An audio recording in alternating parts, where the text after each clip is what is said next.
Hello, everybody. It's Michael Finkley with The Michael Finkley Show. And I'm Nicole with Conversations with Nicole. You can join me Wednesdays at 9 a.m. on all of my streaming platforms. Well, Nikki, don't forget about The Michael Finkley Show, Mondays, 12 p.m. Eastern Standard Time on the CTR Media Network. Join us.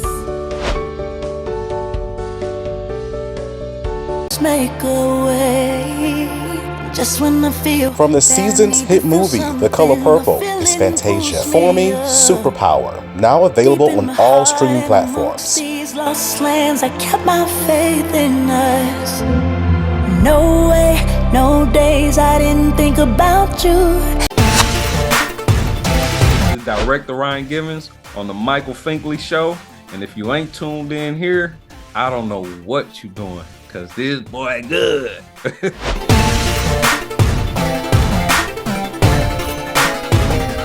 On the next Michael Finkley, founder and CEO of Threshold Entertainment, filmmaker and executive producer Larry Kasanoff is with us. He talks about his new publication, A Touch of the Madness, and Community Spotlight Series, All New Finkley, Monday. There's a new familiar face this time.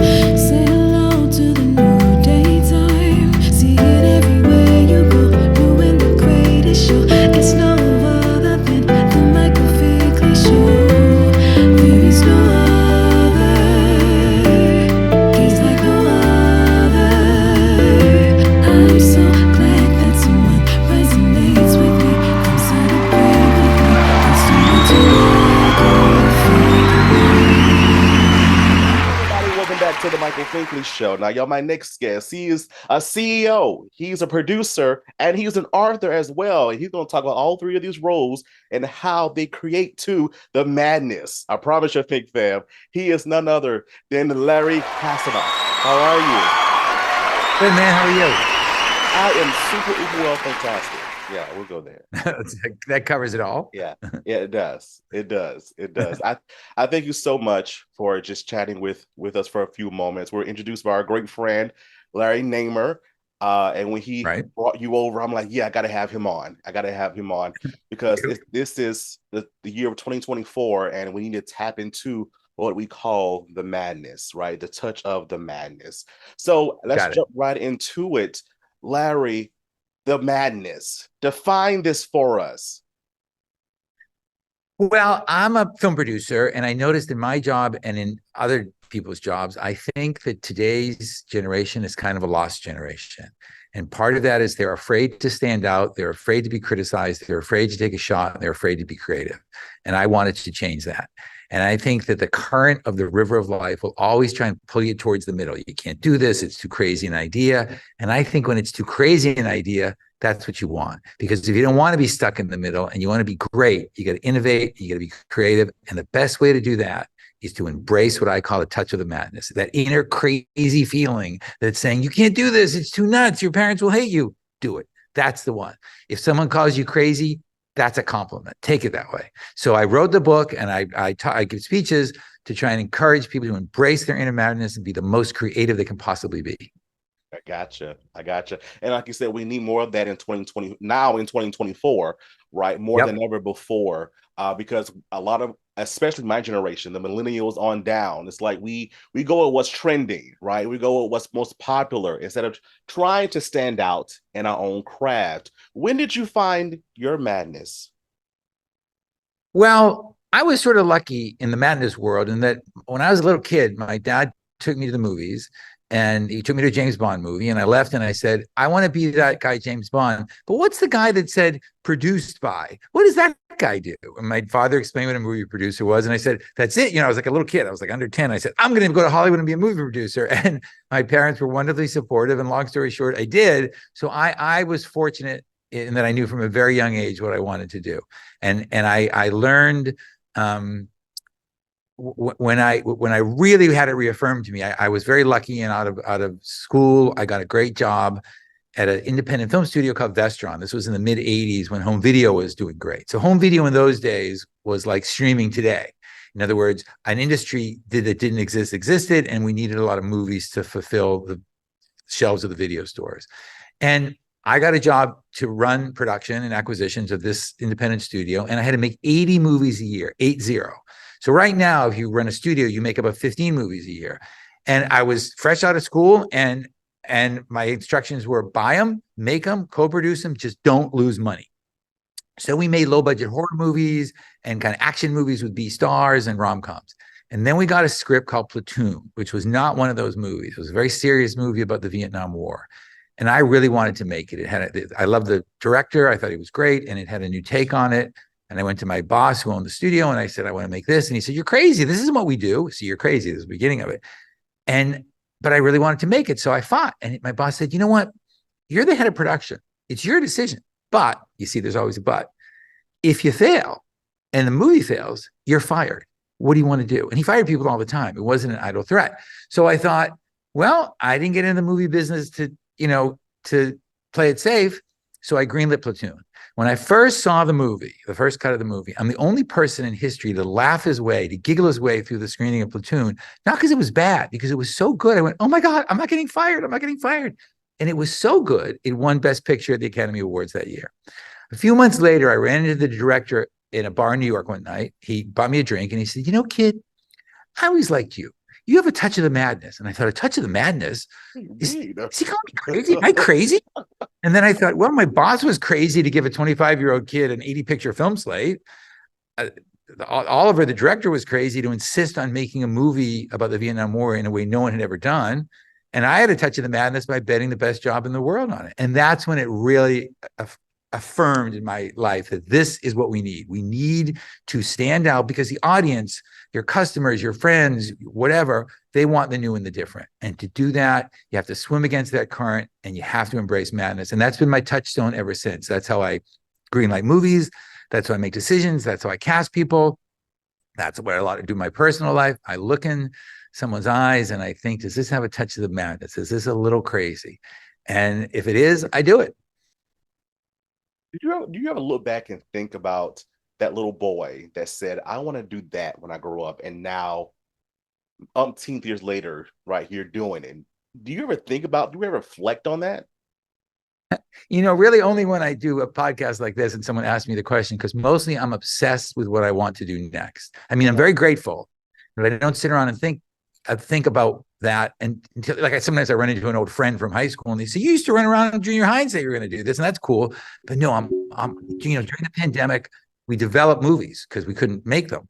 And so because of the pandemic. And so we have like 20 films in various stages of development. So no, I'm constantly thinking about what I have to do next. Wow. So you never enjoy the moment? No, I do enjoy the moment. I love what I do now, but I don't reflect too much on the past. I think it's great. I'm proud of it. It's happy, but okay, what can I do now? No, so I spend I try and spend more time in the moment. In the moment. Listen, one of the tenets of how I suggest to people in the book I wrote, A Touch of the Madness, which just came out, I suggest how they do this. One of the three things I say is ask anybody, anything in pursuit of your idea. And so since college, I've been just calling people up at random. And I saw a long time ago, I read a book by a Zen Buddhist monk named Thich Nhat Hanh, who's a very well-known monk. And I loved the book. And I thought, what can I do with this peaceful Zen Buddhist monk? And I thought, maybe use him as inspiration in one of my Mortal Kombat movies, which of course is not. So I called him and I went to see him. It was great. But something funny happened. After 2 hours, I said to him, what's your secret? I feel like I've been on vacation for a week. What's your secret? And he said, no secret, practice. And I said, practice? I could learn to be this calm, because I'm kind of frantic. And rather than using him for Mortal Kombat, he became a great teacher. I started practicing mindfulness. I did a documentary on him called Mindfulness Be Happy Now, which is on Amazon. And so ever since, I do practice mindfulness and I do try and be present every day. And so what I do is not too much dwell on the past, but think, okay, what can I do right here, right now to make the movie I want to make, which I love to do. It's my favorite thing in the world to do. Yeah, and it shows. It definitely shows, especially with the credits under your belt as well. Now, for the Think fam that are watching now, they may not be familiar with the credits. Could you name some before? Could you list a few more credits that you have worked with tirelessly? Sure. So as a movie producer or as a studio head. I made Dirty Dancing, Platoon, Terminator 2, True Lies, Mortal Kombat. We make animated movies. I made the first full-length Lego movie called Lego: The Adventures of Clutch Powers. I made Lego Star Wars: The Empire Strikes Back. I made an animated movie with Cher last year, and I produced theme park rides. So I made The Amazing Adventures of Spider-Man at Universal and Marvel Superheroes 4D at Madame Tussauds in London, and on and on and on. And now I have this book. So I've been involved in a few hundred movies one way or another, and dozens of theme park rides and many animated movies. And our next animated movie is called X Factor in the Jungle, and it's based on Simon Cowell's hit show. And we're doing it with Simon, and jungle animals in the movie. Jungle animals find a discarded karaoke machine and use it to start their own version of the X Factor. Is that great? I love that. Yeah, it's a great fun project. It's directed by Kirk Wise, who directed Beauty and the Beast. It's got phenomenal people in it. The woman who wrote it, Catherine Derrick, has an Emmy for Batman animation. So it's a great group of people. So that's what we do.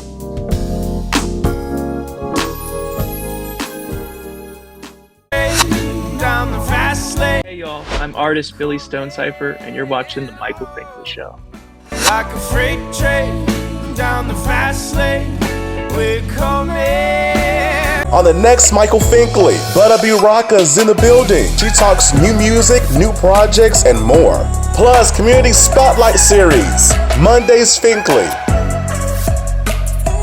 Are you looking for a show full of joy, comfort, and laughter? Well, watch The Michael Finkley Show, Mondays, 12 p.m. Eastern Standard Time on the CTR Media Network, YouTube, and all podcast platforms. Hello everybody, it's Finkley from the Finkley Experience. We're an educational consulting firm that specializes in first-generation education. So we assist students with their college and career endeavors. We train school administrators on the state of first-generation students. And also, we partner with colleges and universities to assist with their first-generation population for easy transition from high school to college. So if you're looking for a presenter or speaker that presents on these topics and so much more, visit our website at thefinkleyexperience.com and learn about all that we do. We're looking forward to working with you. I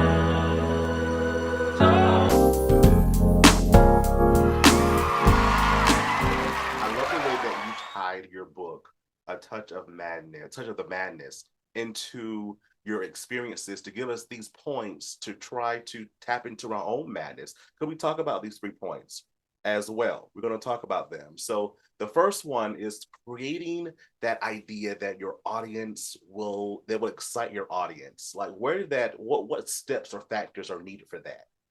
Right. So the first thing you have to do is create, which sounds easy. Great. Just create a fabulous idea. But if you break it down to a few steps, it does get easier. So the first thing you have to do when you create any idea, and it's not just for the movies, is you have to understand the essence of your idea. What am I really doing here? So the essence of the idea, here's an example. When I first made Mortal Kombat, there had never been a hit movie made from a video game. People thought you couldn't do it. They told me, again, I was crazy and my career was going to be over. But my secret is I never thought I was making a movie from a video game. I thought I was making a movie from the underlying essence of what made that video game so successful. And I thought, and still think, it's empowerment. I mean, Mortal Kombat is a blast. It's visually exciting. The music's great. The fights are great. And that's all incredibly important. But underneath it, I believe, is a message of empowerment. And if you understand that, that's the top of the kind of intellectual property pyramid, not the video game, not the movie. And from that, you can make lots of video games and lots of movies. So if you understand the underlying essence of your idea, you can do much more with it than you might think. For example, the real essence of Starbucks coffee when it started was not coffee. There were no coffee houses in America. There was no place to go and gather and sit and hang out and, write in your blog all day. So that probably in my mind was the essence of Starbucks. So first, grab the essence of your idea. The second thing is you have to know your audience.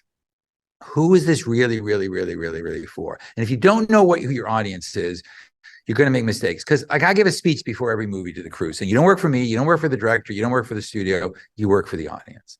So when I was 2 minutes into the film business when we were doing Dirty Dancing, and Jimmy Einer, who was really the genius behind Dirty Dancing, it was not me, and Jimmy's partner in my company today, Jimmy suggested Jennifer Grey to be in the movie. And I said, with 1 hour of experience in the movie business, Jennifer's great, but maybe we need someone more glamorous and more exotic and more famous. And I said, she's an every woman.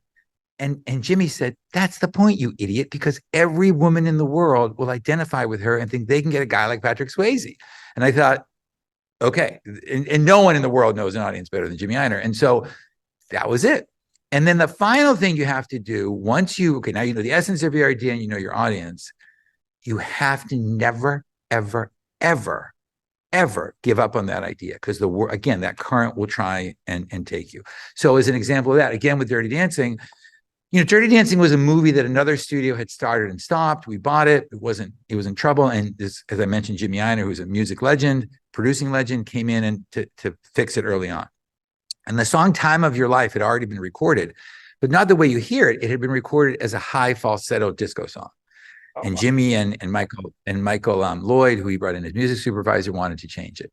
So they got, as a favor, because no one wanted to do it, they got a great singer named Bill Medley of the Righteous Brothers to come in and sing it as a lower ballad. And they sent the new song to everybody, the record company, the director, everybody. And no one liked it. They said, it's no good. You got to make these changes. And they all sent Jimmy and Michael tons of changes. And Jimmy and Michael were really, really, really gracious. And they said, great, no problem. Of course, we'll make the changes. Just give us a few weeks. A few weeks later, they sent out version 2. And they said, here's version 2. We hope you like it. And they said, and by the way, we sent it to some radio stations. In those days, radio stations helped you promote albums. The radio station said, we liked it. And everyone came back and said, oh, the changes are great. Thank you so much. It's so nice that you made these changes. It's fantastic. So the question is, know your audience, know your essence. What changes did Jimmy and Michael make from version 1 to version 2 that turned everyone around? And here's what they changed. Nothing. They didn't change a thing. They changed the label to version 2. They knew what they had. They doubled down. They sent it to radio stations. They told everyone. They never told anyone until this book came out that they did that. They knew their story and they never, ever, ever gave up. That song won a Grammy and an Oscar that year because Jimmy and Michael never changed it. So the essence of your idea and the audience is great. And you can think that up. No one is challenging you at that point. But once you go out into the world is going to try and wrestle that idea from you. And that's where you need the madness. The madness isn't just in the idea. It's in how you stick with it and what you do to protect it and how long you'll fight for it and the zeal with which you promote it. That's what's important. And that's where it's, it starts to get a little bit, the race starts to get a little harder in that part. Oh my gosh. I was reflecting on, as I was looking at the book, and I was able to read some of the book as well, the madness aspect, right? The touch of the madness. And you saying this kind of reflects to me, because sometimes, no, all the time, especially with this show, right? I found my niche in entertainment with this show, and I tell you, I can just taste the success, right? It's the success of my passion, my beliefs that I know that I can do this. So I feel that the madness is within me as well. Good for you. You seem to have a touch of the madness. But let me ask you a question. What was the flint, the spark that caused you to create this show? When I heard no. There you go. No. Great. Yes. When I heard no, I applied to different radio stations. I applied to other outlets of media, and I would never hear back, or not right now, or no, we're, I'm at this moment. So I decided to create my own platform. Good for you. We have a saying, no is just the beginning. No is just the beginning. Oh. Yep. Oh, wow. So that goes into the second part. Does that go into the aspect of asking to hear yes, right? Yes. Then you have to ask, and keep asking, keep asking. There's a million examples of that, because the book is all fun stories to make these examples. There's photographs. So during the pandemic, we made an animated movie called Bobbleheads, big characters whose heads bobble with Universal. And we wanted Cher, the iconic, amazing Cher, to play Bobblehead Cher, to play herself. And everyone said, it's impossible. Good luck. And so we called and asked. And long story short, Cher played Bobblehead Cher, and she was great. When the movie came out, People Magazine interviewed Cher, and they said, Cher, you've never done an animated movie before. Why did you do this one? And she said, I've never done an animated movie before because no one ever asked me before. I did. But can you imagine if Cher, one of the most iconic women on earth or people on earth, is sitting there and no one had ever asked her, who in your life, your listener's life, right now, your viewer's life, who is there who they're not calling because they think, oh, everyone asked her to do it. There's no way everyone would do it. So I would ask you, but you probably do this, and I would ask your listeners, if you could call anybody who's alive in the world right now today, anybody, and ask them any question, who would you call and what would you ask? See, most people say exactly. You got one, sure. But see, you're in a position to, yeah, sure. Who do you got? Oh wow. I would call I would call Oprah Winfrey. Yeah. And I would ask her, I just had a question. I would ask her, I would definitely ask her the question of how did you turn, well, I would ask her the yes and no thing, right? How do you turn those those no's into yeses and to get to where you are today? I feel Why don't you? I feel that's very enlightening. Why don't you? I don't have her number. No, the reason that I'm trying to put you in the spot. The reason we don't, and the reason most people don't know who they would call, is because we're sort of taught to believe as kids, you can't do that. But yeah, you can do that. And that's the whole point of the madness. It sounds crazy. You can't call Cher. You can't call Oprah Winfrey. You can't call Obama. Yeah, you can. Maybe they don't call you back. So what? You know, today when I started doing this in college when there were only telephones. Now there's, you know, DMs and text messages and there's 9 million ways to reach people. So what if they don't answer you? So you can do these things. And that's what you have to understand. So they'll say no. I mean, we're trying to get the Pope to do something. So I've written the Pope a couple of letters and they keep saying no, but they're very polite about it, but we keep trying. And people say, you can't ask the Pope. I'm like, well, why not? So you can. Yes. Yeah. So I would encourage anyone who's interested in embracing the madness, but doesn't know how to start with this one. Start with an ask. And maybe it's not, you know, Oprah, but maybe who do you just want to call? And maybe it's your cousin Phil you haven't seen in a few Thanksgivings and say where you've been. It doesn't matter. Just try one thing, you know, may have it make sense. And once you get into that habit, it's like a muscle. It starts to get easier and easier and easier. Oh my God, this is so enlightening for me. It's like to me as you're speaking, it's common sense.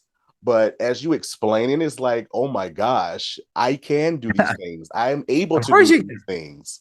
Yeah. Yeah, of course you can. Oh. And then the third tenet of this whole thing is play. Mm-hmm. You got to do this stuff in a state of play. In a state of play, you learn quicker, you're more creative, you're more open, not to mention it's a great way to live your life. When was the last time whoever is listening, you said to your staff, you know what? I'm going to take you all out for frozen yogurt now, or we're going to go bowling, or we're going to go fishing. I mean, but you can do these things, and usually you get great ideas that way. When as I told you, when I became head of production out of school at this independent film company, they had already greenlit one movie that I didn't greenlight, and it was kind of what we would call today a low budget Game of Thrones, although for like 1/1,000,000th of the budget. And my boss had said to me and my staff, the development staff, who said, and I want everything in this movie. I want violence. I want sex. I want witchcraft. I want, and we, as a joke, someone yelled in the meeting, snakes and wizards. And everyone laughed and goes, yeah, snakes and wizards. There were no snakes and wizards in the movie, but that became like our little battle cry. And we sent people to Italy to start the movie. I was about to go over. And every time we'd talk to the producer in Italy, when we were still in New York, we'd say, and remember, snakes and wizards. So I get to the set in Italy, my first movie set. It seems to be going well. And the crew tells me the next day they have a surprise for me. And I'm like, well, what could that be? So the next day, you know, everyone's very excited. Right after lunch, we go outside and they're all around me. And I'm looking at the hills behind Rome and there's nothing there. And then I see a little spot and the spot's getting bigger and bigger. And I realize it's dust. It's a truck. And then a band starts playing. I don't know where they got a band. And everyone is getting really excited. And then the truck backs up. It's very multicolored and very painted, almost like a circus truck. And the back opens, it outpours all these women with boa constrictors and Burmese pythons around their neck. And all these people dressed as wizards. And they're all applauding. We got you your snakes and wizards. Now, I forgot to tell them it was a joke. It was just our little expression. There were no snakes and wizards in the movie. And so not in a state of play, what do you do? If I got freaked out, how could you spend this money? The crew would have just been demoralized as hell. I didn't know what to do. In a state of play, which I was, because it was so fun to be in my first movie, and wine in Italy, sometimes they have wine for lunch on a film set. I looked around at everyone and I said, you know what? Put them all in the movie. And the Snakes and Wizards went right into the movie. And they look great. Now, to be honest, the movie's terrible. I mean, it's awful, but it made a ton of money and the Snakes and Wizards were fine. In a state of play, I wouldn't have done that. I would have pissed off the crew and I would have ruined the movie. So get yourself wherever you can in a state of play. I have a dog I bring to work every day. My dog goes through life thinking he's a rock star, everyone loves him, and everything's a game. It's a good way to live. Yeah. I love it. I love it. So create, ask, play, cap. There you go. What keeps you motivated within these aspects, though? Because I know sometimes in life, because life does happen, what keeps you motivated to keep going? I am as excited, if not more excited, about waking up and making the next movie as I was when I started. I have so many great projects and so many great movies. I'm just excited to make. So when I get a thought in my head, I can see the whole movie, and until I can have reality catch up with that vision, I just can't stop thinking about it. So that's what keeps me going. Oh man, and we have that in common as well, because I'm that person as well that, yes, I will complete something and I'm already thinking about the next step of how to start part one of that next step to get to the ultimate dream. What is your next biggest dream? I mean, after movies? In anything. Well, so I have a million movies I want to make, which is what I focus on the most.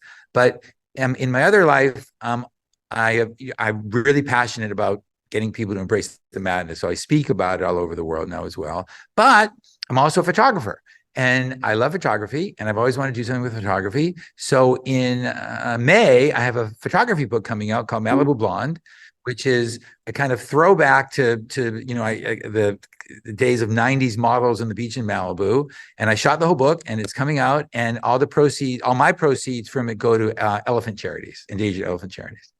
So I get to do my passion of photography and help elephants. So that's my next one. That's my next non-movie dream.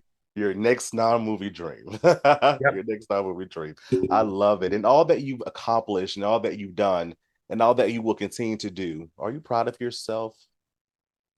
Yeah, I am proud of myself, but I'm never proud to the extent that I could imagine stopping. There's so many more things I want to do and so many more things I have to do that I only, as I said, I only really ever think of that. And if I stop for a minute, or I have a meditation coach who's a great friend, and sometimes, the mindfulness guys say, take a minute, all great, as I said earlier, but I'm really focused on how can I go make the next one? Because there's so many more stories to tell, and there's so many more pictures to take, and there's so many more speeches to give. That's what I want to do. Plus, I love to travel. And so in doing all this, I travel all over the world, and it's great. I love it. I love it. So I have to go back to the point of asking those questions until you get a yes. And I feel that it goes into the component of fundraising, because I know that with your projects, these things aren't cheap in that right. So you have to ask for those different aspects to get the movie where you need to be, or your projects where you need to be. What does that process look like for you in asking for those different funds in order for your project to be successful? Well, of course, asking for raising money is probably not the most fun part of being a movie producer, but it's a necessary part. It's just like something you got to do. It's like, I'm sure if you're a football player, getting tackled isn't as much fun as catching a touchdown pass, but you still got to do it. It's part of it. And so what I try to do, first of all, I never sell anything I wouldn't buy. I mean, I've been a buyer and I've been a seller, so I never been something I wouldn't buy. So I always believe I'm asking someone for what is great value. If I'm asking someone for $50 million for a movie, I think it's a great movie, or else I wouldn't do it. But then I really try and listen, because the parameters in the movie business change all the time. Now, studios are very interested in cast, who's in the movie, who's in the movie, who's in the movie. Whereas maybe in the 70s and 80s, that wasn't as important. The concept was more important. So I try and listen and circle back. So if someone says no, I try and think, well, why not? And if they say, well, because, Michael Finkley is in the movie, I say, well, let's go get him. And then I try and do that. So I just keep trying to listen and listen and listen. And I believe movies are very fluid. So I have a great writing partner, as I mentioned, Sean, Catherine, Derek. And so sometimes we'll say, oh, you know what? We didn't think of this. We have to rewrite the second act, or we have to go get so-and-so. And I just keep trying to think out of the box in a great kind of madness way. What can we do? Can we get a piece of IP associated with this property that wasn't associated? Can we cast someone no one ever thought of? And until that no becomes a yes. I don't just blindly do it. I'm not just like a woodpecker. I try to think of the reason why and change it. That's a good approach. That's definitely a good approach. Sometimes again, when you're in the moment, you hear the no. It's like a crashing car accident to you, right? And you want to give up, but in the mission of keeping your mission in the forefront in your mind, right? You want that to come to vision, because you never know who's going to help. Think of a professional boxer. Mm-hmm. We do a lot in martial art. If you're the best boxer in the world, if you're Floyd Mayweather and you're 50-0, you still get hit like dozens of times in every round that you win. So you got to just get used to the fight and get used to the no. And I don't like getting a no, but sometimes when I do, it spurs me to fight more. When I asked you what was the thing that got you to start your show, you said when I got a no. So sometimes that makes you think, what do you mean no? This is a great idea. So you get the urge to fight more sometimes when you get a no. Remember, anyone you're trying to sell to, in most cases, or certainly in my business, is just as scared, if not more scared than you are, because they don't want to make a mistake either. And if you're selling, you think, I can't get anyone to buy. If you're buying, you're saying, I can't find anything to buy. I mean, people who make deals, investment bankers, they need deal flow.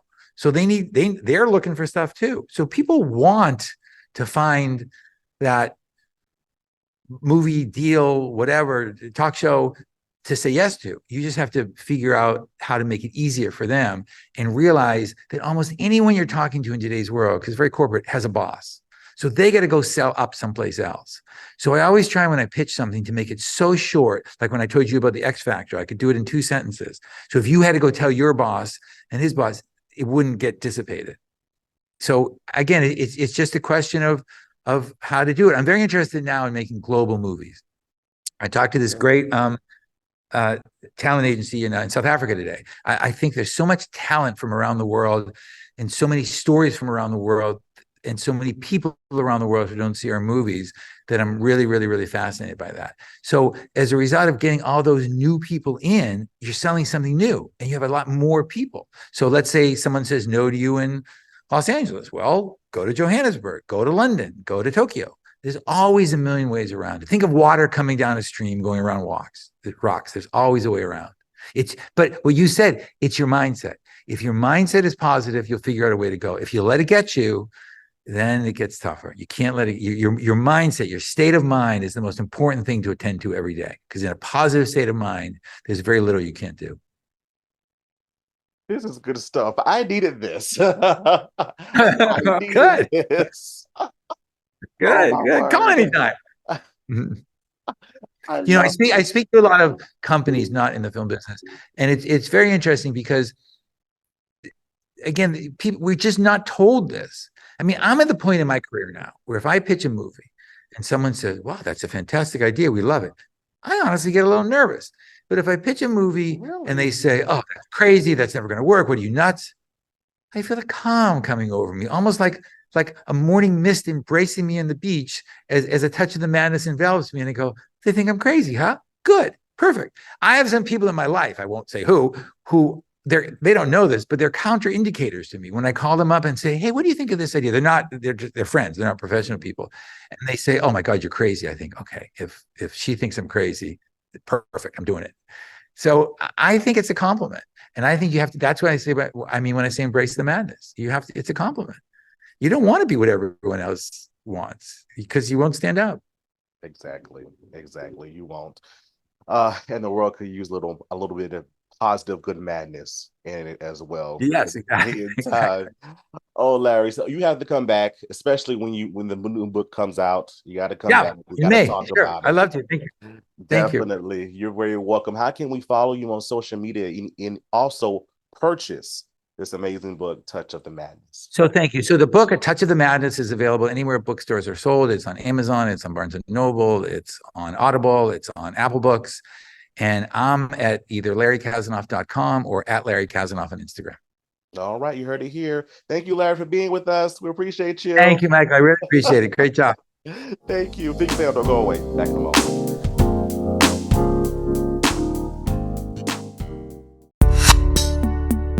Yo, salute. This is Dr. Kendall Taylor, and I'm tapping in today on the Michael Finkley Show. Looking for some of the best soul food right here in Mullen, South Carolina? I promise you. Come on down to Garden Alley.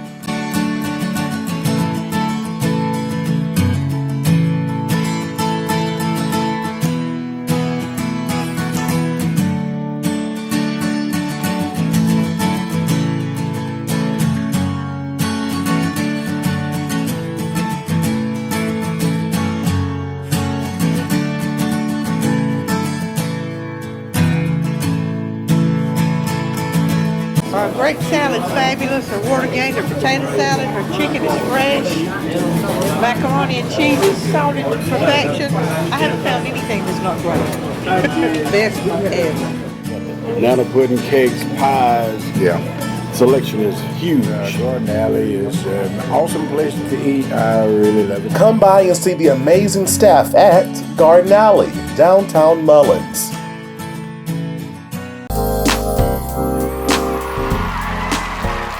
Hello, everybody. Welcome back to the Michael Finkley Show. Now, y'all, my next guest, I tell you, this young man right beside me has grown to be a brother of mine. 3 years in the making. He was like one of my first guests way back when I first started the show. But 3 years later, we're talking again on the platform, and he's going to tell us a lot of exciting things he's been up to. Of course, he is the CEO and founder of Super Self Institute. He is none other than Cornelius Mosby. Cornelius, bruh! Hey, what's up, man? It's an honor, it's a privilege to like just be in the same space as you, man. I just remember when our first conversation, and you was like starting the Michael Finkley Show off, and it's just watching like the growth, man. It's just like amazing, man. So I'm honored. Thank you so much for just like having me back on, man. Definitely. You are very welcome. When I said for this season, I'm like, I gotta have Cornelius on because literally we talk so often. We text often. We're encouraging each other back and forth. And again, you were doing still incredible things in the community, but even more so. Now I know that you're going to talk about later, but I'm just proud of you. I am proud of you. So continue. So the Fink fam that just got on board, they were not here 3 years ago when you were first on. Can you tell us about the organization? You're a 501c3. Yeah, for sure. So basically, Super Self Institute, it's a social emotional learning program that helps young people tap into their superpowers. And so superpowers is considered creativity, mindfulness, self-awareness, self-regulation, emotional intelligence, social intelligence. And so once they're able to tap into their superpowers, then they're able to become their super self, and then they could become super leaders from there, super leaders within their communities and within the world. So yeah, that's what we're doing over there. I got to remind us, why was this concept so important for you to start and realizing that students need to tap in to their superpowers? Yeah, so for me, I could take it back to when I was a kid, man. Let's take it back. Yeah, so when I was a shorty in the 6th grade, I grew up on the south side of Chicago. I just remember vividly sitting in the classroom with my best friend at the time. It was like a one-way best friend because I don't think he knew he was my best friend. But anyways, I was sitting next to him, and I just remember I was always cracking up over the last night's episode of Family Guy. Peter Griffin was like our go-to comedian. And so White Brian was my best friend's name. We called him that because he was like light-skinned with like curly hair, and he had like these buck teeth, and I used to tease him. And I told him he looked like Stuart Little, but he used to tease me and told me, I looked like Urkel because I was like real goofy looking with like glasses. I was skinny, I was awkward. But regardless of us teasing one another, we never judged each other. We embraced each other for who we were. And I love him to this day for that, you know? And so we shared other memories. You know, we tried out for the flag football team together. Both got cut. We tried out for the the middle school basketball team together, both got cut. So during the time, it was so sad, but like looking back at it, I'm glad that I was able to share those memories with him. So fast forward, life happens. I move away. I go off to high school, and I go to a completely different high school as him. I hadn't seen him at this point since the 7th grade, but I run into a mutual classmate of ours. And I asked him, I say, hey, man, have you seen Brian? Have you seen White Brian? And he looked at me. He was just like, man, he got caught up. I said, what you mean he got caught up? He's like, man, he joined the gang. He was killed. And so even to this day, like I still can't like it's hard for me to fathom those words because he was such a sweet kid. And I always hear successful people say proximity is power. But what they don't tell you is proximity with the wrong crew is a recipe for disaster, right? And so White Brian is a representation of just about every other kid that I grew up with on the south side of Chicago. They're trying to fit in. They're trying to like, they don't know better, right? So they try to fit in. And when you're trying to fit in, you're trying to be something that you're probably not, instead of like trying to belong, right? And so they tend to navigate towards the negative side of the community opposed to the positive side. And so when I graduated college, I felt like I had an obligation to help young people. And it was like a pull. I was like pulled to this type of work. And then I started working in treatment facilities, group homes, and then one thing led to the other. And then that's kind of how I started Super Self Institute, from doing all the work I was doing in the group homes and the treatment facilities and juvenile centers and different things like that. And I just took the tools that I had within the work that I was doing and then with my experience, and I just took it to Super Self Institute. So, yeah. And I appreciate you telling this story because our why always has a purpose, and it's still somewhere in that realm. So thank you for sharing that story with us. What does the process look like for someone, even that's not a youth, us adults as well? Where do we start in finding that superpower within us? Oh man, I think just looking for it first, man. Just figuring out. It depends though. So like I said before, like superpower can be. It could be mindfulness. It could be like something that you're really good at, right? So hold on, let me backtrack. So if a person is trying to figure out what their superpower is, I think searching for it is like the number. It's a great start. Just like looking for it. So for me, I think I struggled with emotional intelligence for a while. I struggled in like a lot of my relationships, right?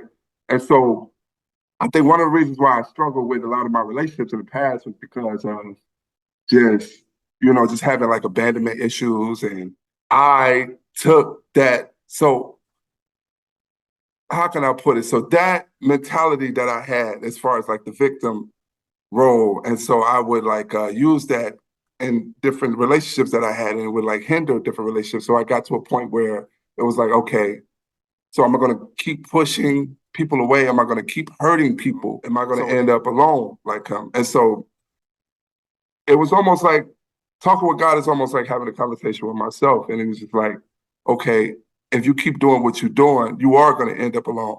So you have the power to build or destroy. And so I started to go on my journey of like what it means to control your emotions, what it means to self-regulate. And I just searching. I started reading more, and then I started to like really just do the work, go into therapy, and and so everyone's journey looks different, because we all have different superpowers. So each one is different for who you are, So that's my best way of describing that. Yeah. And so I feel that you have a lot of self-experience as the way you just talked about it. Cornelius, what is your superpower? My superpower, I feel like, is empathy. I feel like it's being able to like read the room, is being able to empathize with other people and have compassion with others. I think that's a big one for me, for sure. To being able to have a conversation with someone or come across a youth that's going through things. I know that I could really feel what he's going through, and it helps me build that rapport with them to best serve them. And so, yeah, I say empathy is one of my strongest superpowers for sure. Empathy and compassion, definitely. I slip up from time to time, you know. If I in the past, I slipped up. I'm not always on point.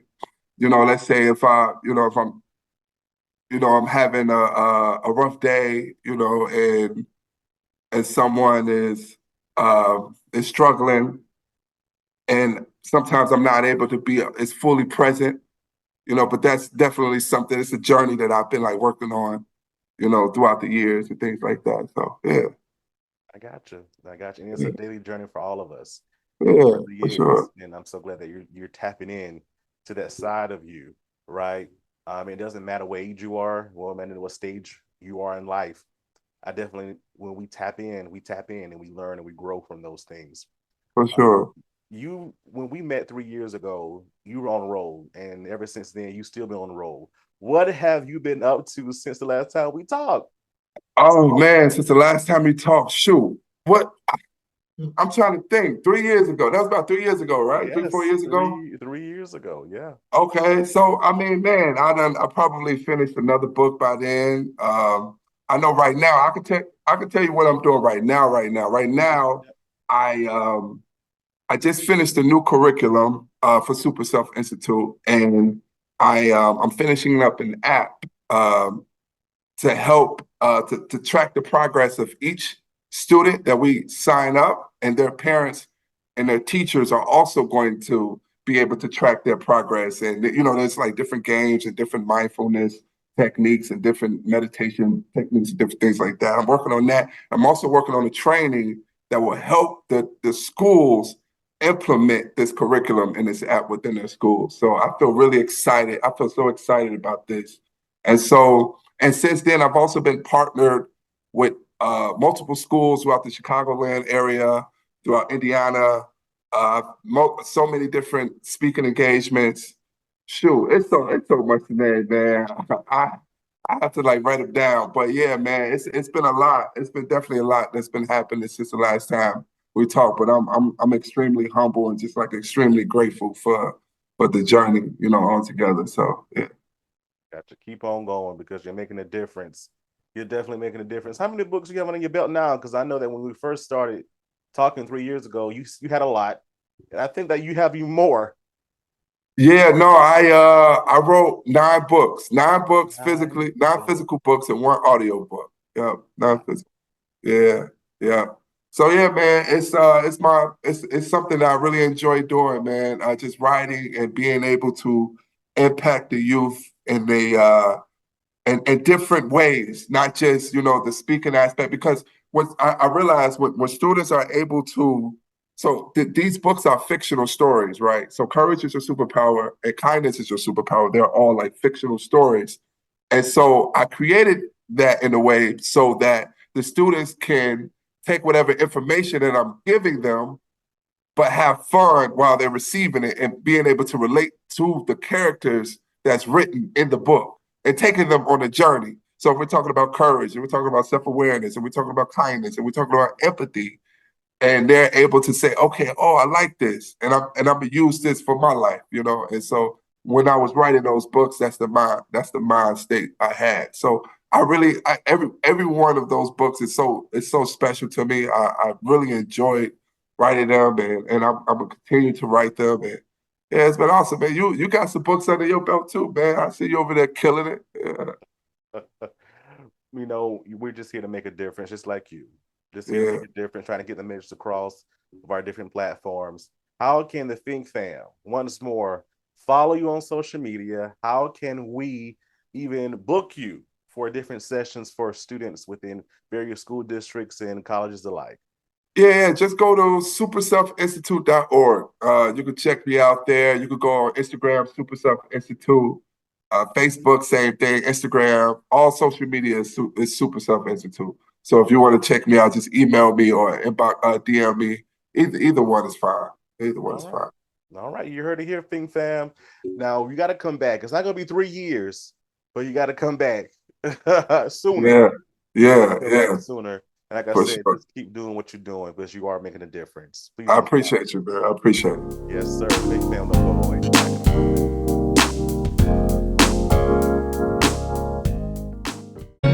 It's alright. Hey family, it's gospel artist Marcus Jordan, and you're watching The Michael Finkley Show.